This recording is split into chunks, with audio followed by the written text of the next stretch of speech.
সর্বপ্রথম নামাজের হিসাব হবে। তাই আল্লাহর নবী বলেন কিয়ামতের মাঠে নামাজের হিসাব হবে। আর জান্নাতীরা জাহান্নামীদেরকে যখন বলবে জাহান্নামে কেন আসছস, জাহান্নামীরাও বলবে ক্বালু লাম নাকু মিনাল মুসাল্লিন, নামাজি ছিলাম না।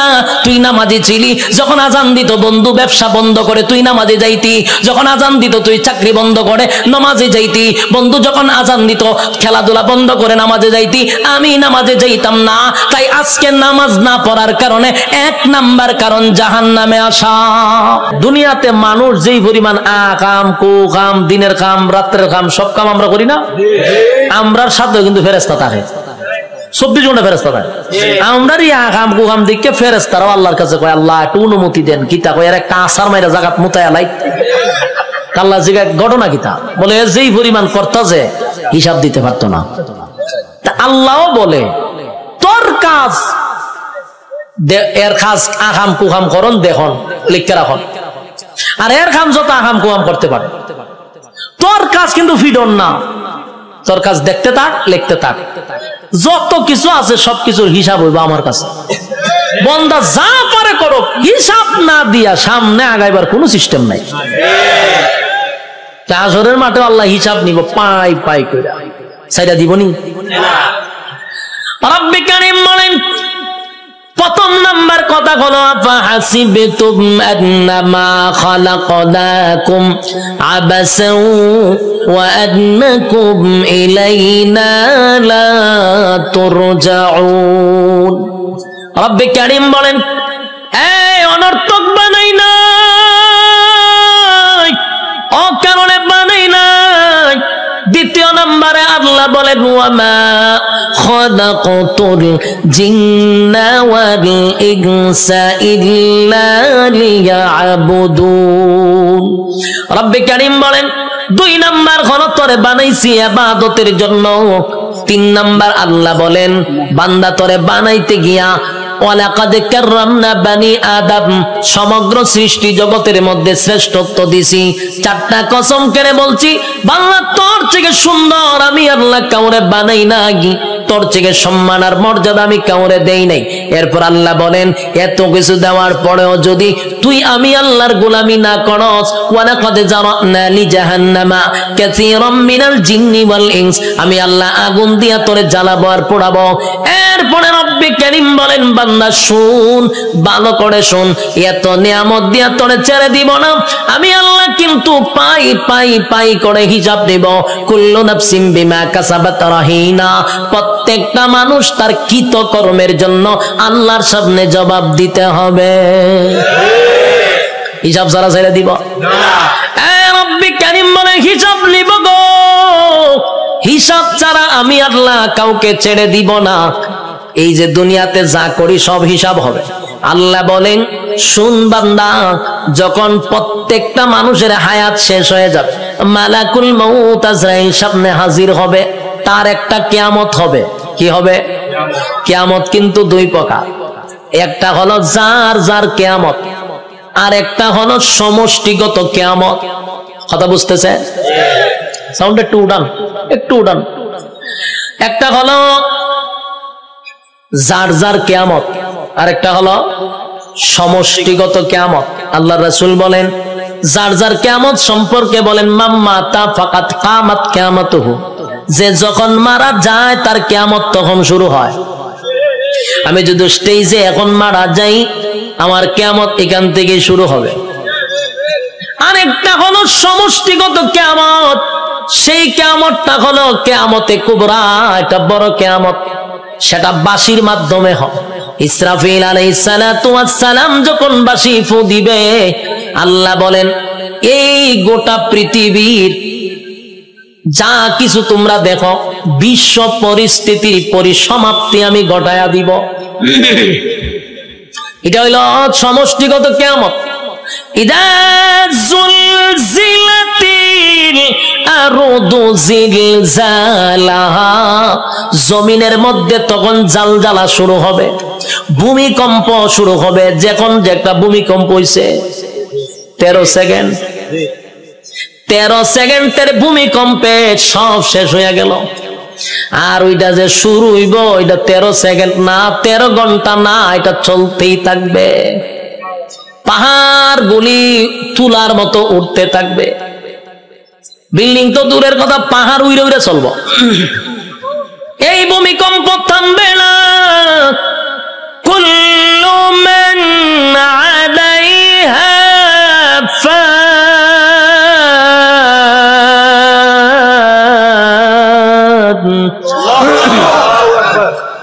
ওয়া ইয়াবকা ওয়াজহু রাব্বিকা যুল জালালি ওয়াল ইকরাম।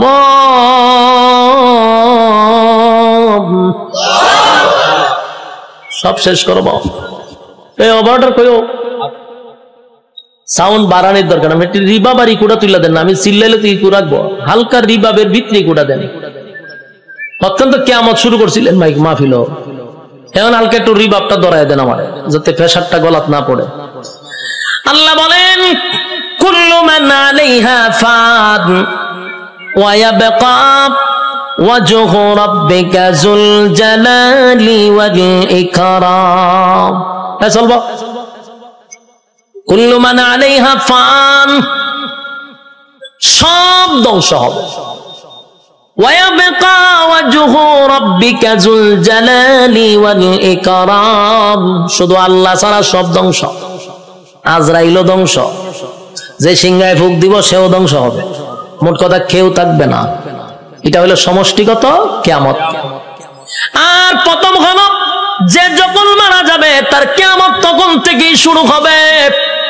যুবক ভাইরা আমার, আল্লাহ বলেন প্রত্যেকটা মানুষের কিয়ামত আছে রে। যে যখন মারা যায় তার কিয়ামত শুরু হয়ে যায়। যেদিন মারা যাবেন আল্লাহ বলেন হিসাব নেওয়ার জন্য আল্লাহ পুনরায় আবার আমাদেরকে দাঁড় করাবে। আলোচনার শুরুতে একটা কথা বলছিলাম, আমরা কিন্তু এই পৃথিবীতে পরীক্ষা দিতে আসছি, ইয়াদ আছে না? পরীক্ষা দিতে আসছি। বলুন তো রেজাল্টটা কোথায় দিবে? রেজাল্ট কিন্তু পরকালে হবে। আল্লাহ কয় রেজাল্টটা দেখানোর জন্য আবার তোদেরকে পুনরায় আমি জীবিত করব। আল্লাহ বলেন সিংহায় যখন ফুঁক দিব সব ধ্বংস হয়ে যাবে রে।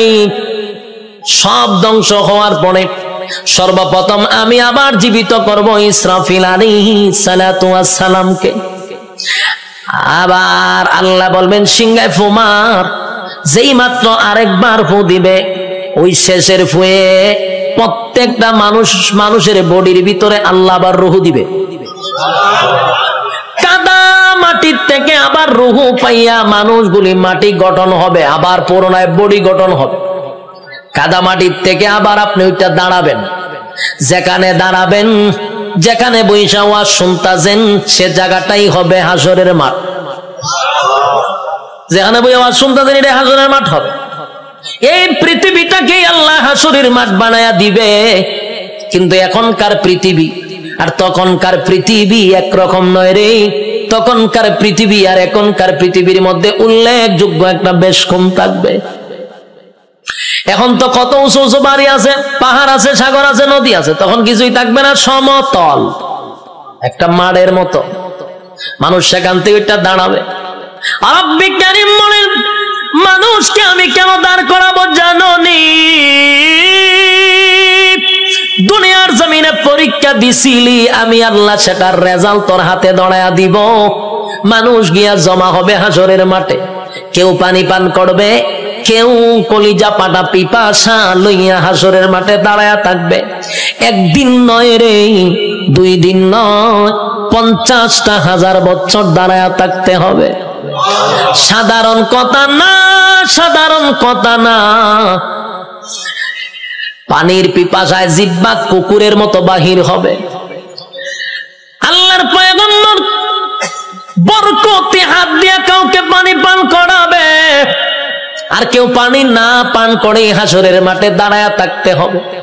50,000 বছর বাড়ির কাছে না, সূর্যের তাপে মানুষের মাথার মগজগুলি গলে গলে পড়বে, জিহ্বাটাও বাহির হবে। এই অবস্থায় যে কত হাজার বছর মানুষগুলি একটা সময় বিরক্ত হইয়া চিৎকার দিবে আর বলবে, মালিক রে, জান্নাতে দেও না হয় জাহান্নামেই দেও, হাসরের মাঠে আর ভালো লাগে না, সেখান থেকে আমাদেরকে সরায়া দাও। আদম নবীর থেকে লইয়া ঈসা রূহুল্লাহ পর্যন্ত মানুষ সবার কাছেই যাবে একটু আল্লাহর কাছে সুপারিশ করার জন্য। আদম নবীও বলবে ইয়া রাব্বি নাফসি, ইব্রাহিম আলাইহিস সালাতু ওয়াস সালাম বলবে ইয়া রাব্বি নাফসি, নূহ পয়গম্বর বলবে ইয়া রাব্বি নাফসি, মুসা নবী বলবে ইয়া রাব্বি নাফসি। এইভাবে 1,02,24,000 পয়গম্বর ইয়া ঈসা আলাইহিস সালাতু ওয়াস সালাম পর্যন্ত সবাই একটা কথা বলবে, ইয়া রাব্বি নাফসি। আমার কি উপায় হবে? আজকে আল্লাহর সামনে কথা বলার সাহস কোন নবীর হবে না। কথা বুঝতেছেন আমার? আল্লাহ এত রাগান্বিত। এই যুবক ভাই, আলোচনার শুরুতেই বলেছিলাম আল্লাহর নাম রহমান, দয়া মায়া বেশি, কিন্তু আল্লাহর গজব আমরা এখনো দেখি নাই। সেটা হাসরের মাঠে দেখব। আল্লাহ সেদিন কাহার রূপ নিয়ে দাঁড়াবে, সেদিন আল্লাহর সামনে কথা বলার সাহস কোন নবীরাও পাবে না, শুধুমাত্র কেবলমাত্র আমাদের নবী ছাড়া। আদম নবীর থেকে লইয়া ঈসা রূহুল্লাহ পর্যন্ত একটা কথাই বলবে, ইয়া রাব্বি নাফসি। আমার কি উপায় হবে গো? আল্লাহ খালি তর্জন আর গর্জন দিবে, তর্জন আর গর্জন দিবে, আর বলবে নাফরমানরা আমার নিয়ামত খাই আমার নাফরমানি করছস, আজকে দাঁড়া, কেউ কথা বলবে কিনা? আল্লাহ সেদিন বলবেন লিমানিল মুলকুল ইয়াউম, এই পৃথিবীর রাজা বাদশারা দাঁড়া, হামাইন্নারে ডাক দিব, নমরুদ্দারে ডাক দিব।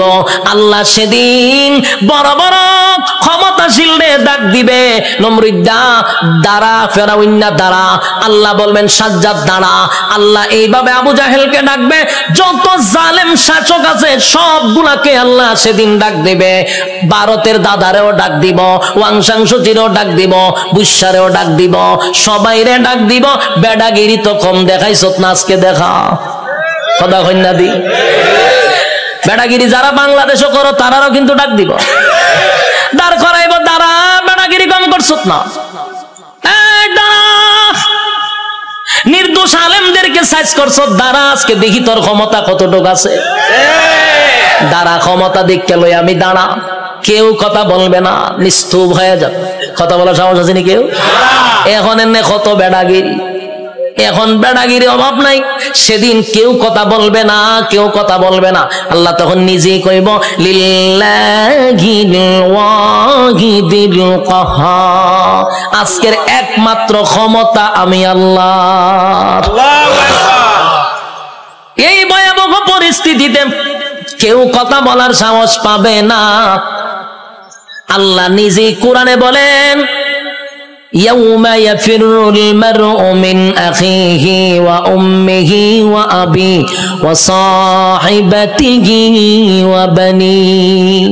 কিয়ামতের মাঠটা এমন হবে, মা তার সন্তানের পরিচয় দিবে না, সন্তান মার পরিচয় দিবে না, বাবা তার সন্তানকে চিনবে না, পরিচয় দিবে না, চিনলেও পরিচয় দিবে না, ভালো করে চিনবো পরিচয় দিত না। স্ত্রী তার স্বামীরে পরিচয় দিবে না। কেন দিবে না? একটা নেকির কারণে। যদি আমার কাছে নেকি চায়, কেউ কাউরে পরিচয় দিবে না। সেদিন কি কোনো পীর সাহেব তার মরিদানের পরিচয় দিব? কথা হয় না দি? ফিররা গিয়া কি মরিদানটা তালাশ করবো? ফিরও বলবে ইয়া রাব্বি নাফসি। সাধারণ জনগণ যে স্লোগান দিবে, ফিরও সেই স্লোগান দিবে, কারণ ফিরের ক্ষমতা দুনিয়াতে আছে গরু ছাগল খাওয়ার, কিন্তু পরকালে এই ক্ষমতা নাই।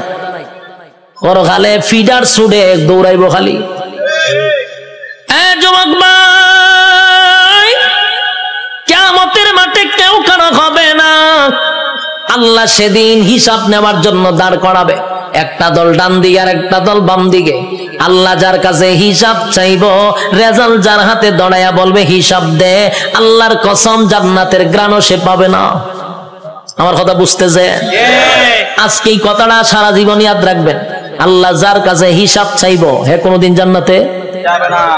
হিসাব দেওয়ার মতো যোগ্যতা কারো নাই। আল্লাহ যারে জান্নাত দিব বিনা হিসাবই দিব। সুবহানাল্লাহ। যারে জান্নাত দিবে গো বিনা হিসাবে জান্নাত দিবে, কারণ হিসাব চাইলে বান্দা আটকা পড়ে যাবে।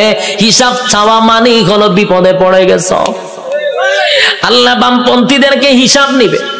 দুইটা দলে যখন মানুষ দাঁড়াইব আল্লাহ তখন ফেরেশতাদেরকে বলবেন নাফরমান গুলাকে জিগা 24 ঘন্টাদের সময় দিছিলাম কোন কাজে ব্যয় করছে, আমি যে যৌবন কাল দিছিলাম কোন কাজে ব্যয় করছে, হিসাব দিত। হিসাবে আটকা পড়ে যাবে। আল্লাহ তখন ফেরেশতাদেরকে বলবে এটি নাফরমান আমার দেওয়া নিয়ামত খাই আমার নাফরমানি করছে, আজকে তার হাতটারে লোহার মতো শক্ত করে দে। বাম হাতটারে লোহা বানাবে, শক্ত হয়ে যাবে। আল্লাহ কয়টার ব্যাখ্যা করবো, কয়টা বুক বরাবর ঢুকা, বুক ছিদ্র করে কলিজা ছিদ্র করে পিছন দিকে টেনে বাম হাতটা বাহির করবে। নাউজুবিল্লাহ। বাম হাত বুক ছিদ্র করে পিছন দিকে বাহির করার পরে এবার হাত চলে গেল পিছনে, মাথা কিন্তু সামনে। আল্লাহ এবার দিবা আমল নামা, ওই যে রেজাল্ট দুনিয়াতে যে পরীক্ষা নিছিল এই রেজাল্টটা হাতে দিবে। ফেরেশতারা কইবে আল্লাহ হাত পিছনে চেহারা সামনে। আল্লাহ কয় নাফরমানের চেহারাটা ভাঙ্গা মস্কাইয়া এরপরে পিছনে নিয়ে যা। যুবক ভাই প্রথমে বলেছি আল্লাহর মায়া দয়া বেশি গো, তেমনি ভাবে আল্লাহর আযাব আর গজব বেশি রে। বাম হাতটা বুক বরাবর ঢোকাইয়া পিছন দিকে বাহির করিয়া গাঁটটা মস্কাইয়া ভাঙ্গা পিছনের দিকে নিবে। মরবেন না কিন্তু, কারণ মরণ নাই। গার ভাঙ্গা পিছন দিকে নিবে নিয়ে আল্লাহ কইব নে রেজাল্টটা দেখ, ক্লাসও বইয়া কি করছিলি বান্দা একটু দেখ। বান্দা দেখবে আর বলবে মালিক রে আমার প্রতি তুমি বেইনসাফি করো নাই, ইনসাফের বিচারটাই করছো। কারণ সে দেখবে যা কিছু লেখা সব তার চোখের সামনে বাজবে। রাতের আধারে কি করছে, দিনের আলোতে কি করছে, সব লেখা। আল্লাহ একটা বাড়ায়া লেখে নাই, একটা কমায়া লেখে নাই। দেখ বান্দা, সেদিন আল্লাহ বলবেন এই নাফরমান আমার নাফরমানি করছে, এবার তাই মিজানের ফাল্লার যাইব, এখানে আমল নামা হালকা হয়ে যাবে। এরপরে যাবে ফুলসিরাতের কিনারায়, সেখানে যাওয়ার পরে দেখবে জাহান্নামটা তার জন্য উৎ পেতে বসা। আমার কথা নয় গো, আল্লাহ কোরআনে বলেন ইন্না জাহান্নামা কানাত মিরসাদা লিত্তাগিনা মাআবা লাবিসিনা ফিহা আহকাবা লা ইয়াযুকুনা ফিহা বারদান ওয়ালা শারাবা ইল্লা হামিমা ওয়া গাসসাকা জাযাআউ ওয়াফাকা। আল্লাহ বলেন ইন্না জাহান্নামা কানাত মিরসাদা, নিশ্চয় জাহান্নাম তোর জন্য উৎ পেতে বসা। লিত্তাগিনা মাআবা, সীমা লঙ্ঘনকারীদের জন্য জাহান্নাম। লাবিসিনা ফিহা আহকাবা, এ ভাই যুগের পর যুগ জাহান্নামে থাকতে হবে। লাবিসিনা ফিহা আহকাবা, যুগের পর যুগ সেখানে অবস্থান করবে। লা ইয়াযুকুনা ফিহা বারদান ওয়ালা শারাবা, আল্লাহ বলেন সেখানে কোনো পানির ব্যবস্থা করা হবে না, ঠান্ডা পানির ব্যবস্থা করা হবে না। ইল্লা হামিমা ওয়া গাসসাকা, তবে চিৎকার যখন পানির জন্য মানুষ করবে তখন আল্লাহ একটা পানি দিবে।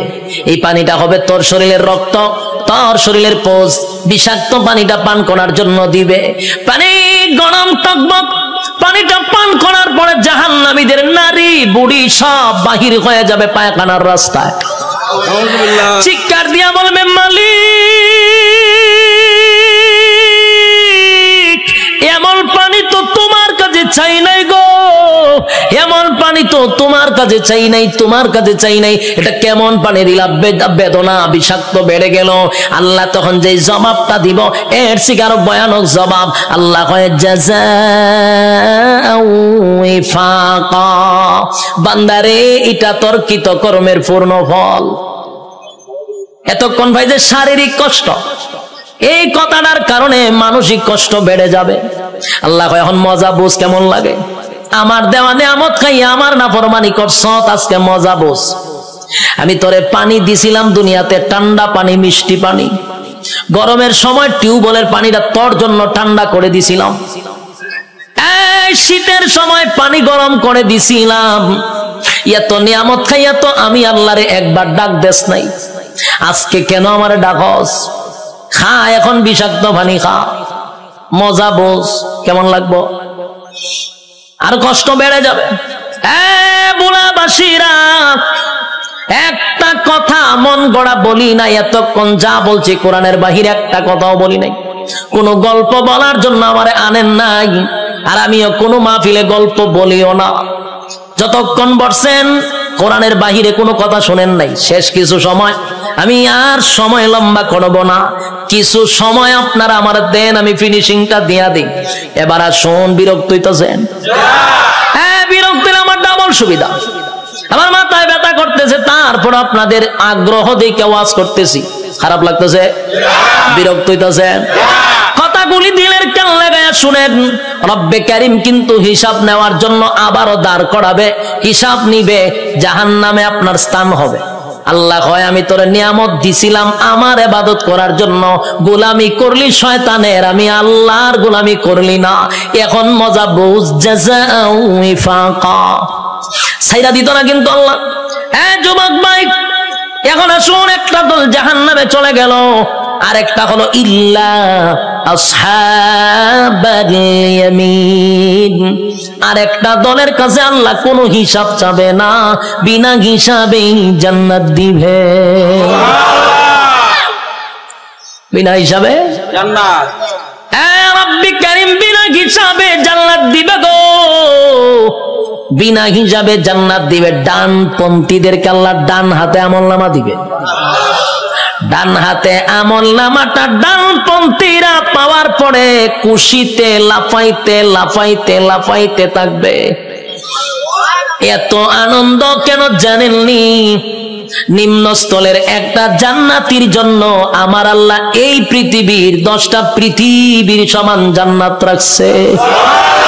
আরো জোরে করে আল্লাহু আকবার, আরো জোরে আল্লাহু আকবার, ইমানের আওয়াজ দিয়ে বলেন আল্লাহু আকবার। রব্বে কারীম বলেন, বান্দা শুন, এই পৃথিবীর 10টা পৃথিবীর সমান্তরে জান্নাত দিব, নিম্নস্থলের জান্নাতীরে 10টা পৃথিবীর সমান রাজত্ব দিব। ডান হাতে আমলনামাটা পাইয়া বান্দা লাফাইতে থাকবে আর বলবে, মালিক আমি এত খুশি, এত খুশি, এত খুশি, এত আনন্দ, এত আনন্দ, আমি কোথায় রাখবো? লাফাইতে থাকবে। আল্লাহ কয়, দাঁড়া, লাফাস করে। আল্লাহ আমি এত বড় নিয়ামত পাইছি, কোথায় রাখবো গো? আমি আনন্দ কোথায় রাখবো? দুনিয়ার মানুষ 10 কেজির একটা কাপ, বিশ্বকাপ পাইয়া সারাটা দেশ আনন্দে লাফানো শুরু করে, আর আল্লাহ কয় গোটা পৃথিবীর 10 পৃথিবীর সমান এক একটা রাজত্ব দিব। খুশি কম না বেশি? খুশি হওয়ার আরো কারণ আছে। আল্লাহ বলেন, জান্নাতি শুন, দুনিয়াতে যদি তোর আমি আমেরিকার প্রেসিডেন্ট বানাইতাম, কিন্তু এক সময় তোর মরণ লাগতো। কথা হয় না? আমেরিকার প্রেসিডেন্টের মরণ আসেনি? বাংলাদেশে যারা রাজত্ব চালাইতেছে তারার মরণ আসেনি? গোটা পৃথিবীও যদি রাজত্ব করত, জুলকারনাইন গোটা পৃথিবী রাজত্ব করছে, মরণ ছিল? বাদশা সুলাইমান গোটা পৃথিবীর রাজত্ব করছে, মরণ ছিল? নমরুদ্দা গোটা পৃথিবীর বাদশা ছিল, মরণ ছিল? বখতে নসর গোটা পৃথিবী রাজত্ব করছে, মরণ ছিল? তাহলে গোটা পৃথিবী রাজত্ব করলেও মরণ আছে রে। আর আল্লাহ বলেন, 10 দুনিয়ার সমান একটা জান্নাতের রাজত্ব দিব, আর কোনদিন মরবি না। একটা জবান বন্ধ রাখবেন না, বলুন সুবহান। মরণ নাই, এর থেকে বড় আনন্দ আসেনি? মরণ নাই, মরণ নাই, মরণ নাই। জান্নাতে ঢোকার পর আর মরণ নাই। আল্লাহ কয়, দাঁড়া, মরণ নাই, আরো খুশিতে লাফাইব। এত আনন্দ কোথায় রাখবো? এখন আর মরবো না, আনন্দের সুরে লাফাইতে থাকবে। আল্লাহ কয়, দাঁড়া, লাফাইস না, আরো আছে। আল্লাহ কি আছে? বলে, আর কোনদিন তুই বৃদ্ধ হবি না। পৃথিবীর কোন মানুষ কি বৃদ্ধ হতে চায়? কথা হইনা দি, কেউ বৃদ্ধ হতে চায় না। সাদা দাড়ি লইয়া সেলুনে যায়, গিয়া দেখবেন কালার কইরা খালা বানাই লইয়ে পড়ে। যদি জিগায় কালা করছ করে কোনাইলে বুড়া দেখা যায়, তাহলে তার উদ্দেশ্য কোনো বুড়া হতে চায় না। বুড়া হতে চায় না রে। পৃথিবীর কেউ বৃদ্ধ হতে চায় না, বুড়া হতে চায় না। আল্লাহ কয়, বুড়া হন লাগবো। কথা কোন ঠিক নেই? উপর দিয়া যতই কালো করো ভিতরে বুড়া হইতেছে নি, চামড়া ঢিল হইতেছে। বৃদ্ধ হতে হবে। আল্লাহ কয় জান্নাতের ভিতরে নিয়ামত হল আর কোনোদিন বৃদ্ধ হবি না। 32 বছরের হায়াত দিব, কোনোদিন বয়স 33 হবে না। আমার কথা বুঝছেন নি? বয়স কত হবে? 32 হবে, আর কোনোদিন 33 হইতো না। বয়স আর বাড়বেও না কমবেও না, এইভাবেই থাকবো। যৌবন কমবেও না বাড়বেও না, প্রথম যেমন ছিল এমনই থাকবে। আল্লাহ বলেন আমি তনে কমপক্ষে 60 হাত লম্বা বডি বানায়া দিব আদম নবীর মতো। সুবহান। আল্লাহ বলেন কণ্ঠ দিব দাউদ নবীর মতো। আল্লাহ বলেন সৌন্দর্য দিব ইউসুফ নবীর মতো। চরিত্র দিব মুহাম্মাদুর রাসূলুল্লাহর মতো। এতগুলা নিয়ামত দিয়া আল্লাহ বলেন জান্নাতের ভিতরে নিম্নস্থলের একটা জান্নাতীরে কমপক্ষে বউ দিব, কমপক্ষে 72টা। এটার আওয়াজটা কমে গেছে কেন? বউ দিব, এরপর আপনার খুশি না ঘটনা না? বউ উঠলে ডরান, আর কেমনি খুশি? তখন মানুষ নির্যাতিত হইলো বউ দিয়া, হইতে পারে না সইতে পারে না। বাস্তব না বাস্তব? সারা বাংলাদেশে খালি নারী নির্যাতন, পুরুষ নির্যাতন দেওয়া, এটা নিয়ে কোনো মাতামাতি নাই। এমপিরা পর্যন্ত ঘরের এমপির কাছে মাথা নত হইরা লায়, নির্যাতিত। কিন্তু এটা নিয়ে সরকার কোনো মাথা কামায় না। এর লিগে মানে বিয়া কত হলো ডরায়, ঠিক নেই? একবার হাত তুলে আল্লাহ আমার তুমি নেও, আমার নেও, আমার নেও, আমি আর থাকতাম না। বউ উঠতেছে রেখো আল্লাহ আমারও লিয়ে যাবো, তুমি দেখো আর মরে কিতা করতাম। কইটা কিতা বলে তুই যখন আমার সাথে যাবে তার মরতাম কে? আমি তোর অশান্তিতে তুই আমি আল্লাহর কাছে প্রার্থনা করতাম যে মরতাম, তুই দেখে তোর সাথে আবার আমি যাইতাম। তুই গেলে আমি আর মরতাম কে? এখন বুঝেন বউ দিয়া কত অতিষ্ঠ হইছে, কি যন্ত্রণা। একেবারে আল্লাহর ওলির বউ কিন্তু একবার বালা না, কারণ রগ একটা তেরা করে আল্লাহ বানাইছে। আমি কিন্তু বুলাবাসীর কোন মহিলার প্রতি কথা কইতেছি না, আমি সারা বাংলাদেশের কথা কই। বুলা বাদ দিয়া নাহলে আবার মহিলার আন্দোলন করবো যে উজুর আর পাইছেন না, উজুর আর পাইছেন না। না মহিলার আমি আপনার দেশের মহিলাই দেখছি না, তা আমি মহিলার ব্যাপারে বদনাম করার দরকার আসেনি। আমি আমার এলাকার কথা কইতেছি, কোন অসুবিধা আছে? আল্লাহ হয় জান্নাতে বউ দিব ওরা জুড়ে কন 72টার নিম্ন স্থলের জান্নাত। কোন রকম যারা জান্নাতে গেছে, আর স্পেশাল যদি হয় কিতা বুঝো, বউর অভাব পড়বো নি। জান্নাতের বউগুলা কেমন হবে? দুনিয়ার বউ নয় রে। দুনিয়ার বউ যত সুন্দরী হোক, প্রথম দেখার পরে আস্তে আস্তে বয়স বাড়ে, বাচ্চা কাচ্চা হওয়ার পর ভালো লাগে না। আচ্ছা, আকর্ষণ কমেনি? যেটা বাস্তবিটা কই না কেড়ে আল্লাহ নিজে হইতে যে আকর্ষণ কমবে, কিন্তু জান্নাতি একটা হুর দিলে এর ভাই যে প্রথম চাইবেন 40 দিন সাওয়ার মধ্যে যাইব গা। সুবহানাল্লাহ আছে। এই যে চাইছেন এই সাওয়ার মধ্যে 40 দিন শেষ। আল্লাহ কি পরিমাণ সুন্দর দিয়ে বানাইছে, সুবহানাল্লাহ। আল্লাহ রাসূল বলেন কোন হুর যদি থুতু ফালাইতো আটলান্টিক মহাসাগর, পুরা পানি মেশকে আমর হয়ে যেত গা। কোন হুর যদি হাত বাইর করে লাড়া দিত, সূর্য আর দরকার ছিল না, এটাই যথেষ্ট। কিতা বুঝো? সুবহানাল্লাহ আছেনি? এমন সুন্দর আল্লাহ হুর দিব। একটার ভাই চাই আমরা 40 দিন যাবো, বাকি আরো বাদ 71টা রয়েছে। ইডির ভাই একটা চাইতেছে, আমরা দিন এমনি যাইব। খুশি না বাজার? আর এগুলা দুনিয়ার বউয়ের মতো না, বউয়ের মতো না। দুনিয়ার বউ যদি 3 ঘন্টা বালা থাকে, 6 ঘন্টা ঝগড়ার মধ্যে থাকে। বাস্তব না বাস্তব? 3 ঘন্টা এখন খুব বালা রক সোজা, 3 ঘন্টা যে আপনি যদি ঝগড়া করতে করতে। আল্লাহ কয় জান্নাতি মহিলারা কোন সময় আপনার সঙ্গে ঝগড়াও করবে না, অভিমানও করবে না। জান্নাতের ভিতরে 72টা বউ দিবে রব্বুল কারীম। এই বউগুলা দিব আল্লাহ বলেন দুনিয়াতে অনুমতি দিছিলাম 4টা। কটা কপাল আসেনি 4টা? আপনারা ঠাডা হয়ে গেছে বাংলাদেশে জন্ম নিয়া। আচ্ছা, কয় তারিখ গেছে? 14ই ফেব্রুয়ারি। বাংলাদেশের সিস্টেম হইল, উচিত কথা কইলে অনেকে ভালো পায় না মানে, বাংলাদেশের সিস্টেমটা কি আমি আপনারা শোনাই। বাংলাদেশ হইল প্রেম ফিরিত করতে পারবেন, প্রেম ফিরিত বুঝুননি? ভালোবাসা করতে পারবেন, ফিরিত করতে পারবেন, এই জন্য 14 ফেব্রুয়ারিও দিছে ভালোবাসার লাগিয়া। কিন্তু ভালোবাসা করতে পারবেন কার সাথে? 12 বছর হোক, 13 বছর হোক, 14 বছরের মাইয়ার সাথে প্রেম করতে পারবেন, কিন্তু বিয়া করতে পারতেন না। বিয়া করলে হয় দ্বন্দ্বনীয় অপরাধ, প্রেম করলে হয় এনজয়। কথা বুঝুন মনে কম, হাস্যকর বিষয় না, তামাশার বিষয় না। কথা দিয়ে কই নাবে, আমি কি মুর্দার সামনে কথা কইনি? তো কিতা মা তুই না দি ও সিলেটি ভাষা মারে দিছি, কথার লাগিয়ে নি বুঝুন না আপনারা। ইয়া আল্লাহ বেড়া লাগাই দিছি।